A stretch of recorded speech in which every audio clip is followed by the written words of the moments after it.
ba membre ya famille Mungelu bazaki na conservation des titres immobiliers ya commune ya Gombe Bolanda. Reportage oyo ya Pasteur Bwana.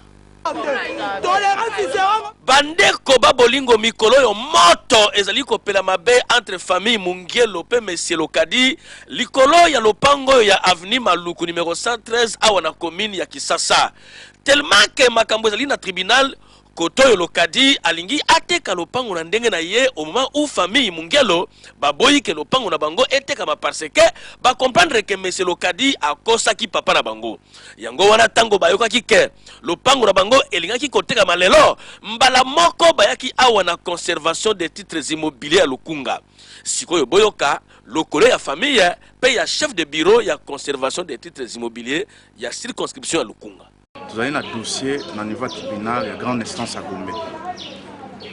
Après assignation, le premier jugement va passer en haut.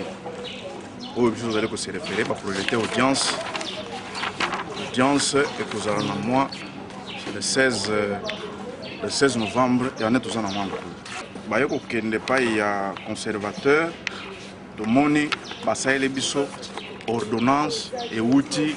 Ce qui est dans le tribunal, il y a commerce. Alors que le dossier est allé dans le tribunal de grande instance, il va voir pareil selon l'ordonnance où il va passer. Donc, il y a une ordonnance est allée. Mais pourquoi vous préférez l'ordonnance du colo et jugement où ils allaient rendre dans le tribunal de grande instance? Prix va passer à l'opinion par rapport à la valeur normale. C'est l'expertise on a éviter. Et curieusement, tu communiques la conservation, tu communiques que l'acheteur, le monsieur Oyo, tu as un problème dans le tribunal de grande instance. C'est l'unique preneur. Comment expliquer? Conservateur a obimate que les lois ate kakaka lopango ya bato. Non, aza ko respecter procédure. Tout le monde avocat na bango a commis. Ce qui que les lois peuvent vendre salemité. Avocat se conformer na loi, a sali observation na ye. Alobi que non, ba sous-évaluer valeur nani ndako wana. Prix oyo bachaki ezali yango te.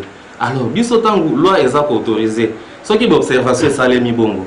To côté kalisusu te, to yebisi ba parti, to komeli président tribunal que non, ba sali ba observation moyen to te kalisusu ezali te, to tindi lisusu bango devant le président du tribunal pour que akoka constatuer. Tala, lokola chef de bureau il y a conservation des titres immobiliers, il y a circonscription, il y a Lukunga, il y a moko asi à l'obi déjà boye. Bato nyonso bavanda kimi ampe base la jugement au tribunal et ko prononcer parce que makambo ezali nano na tribunal. Dossier oyo ezali à suivre.